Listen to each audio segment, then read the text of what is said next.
வீட்டுக்குள்ள உன் மனசு தெரியுதையா உன்முக விபூதி பட்டையில ஆறு முகம் ஜொலிக்குதையா கற்பூர காரத்தி எற்றையில அறுபட வீட்டுக்குள்ள உன் மனசு தெரியுதையா உன்முக விபூதி பட்டையில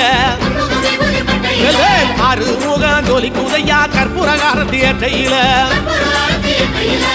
தெற்கு திசையாள்பவனே தேடி செல்வம் கொடுப்பவனே பன்னீர் தோளும் கொண்டு பக்தர்களை சுமப்பவனே கந்தா உன்னிடம் உண்மை சொல்ல வேண்டும் உன் புகழ் பாடியே வாழும் வாழ்க்கை வேண்டும்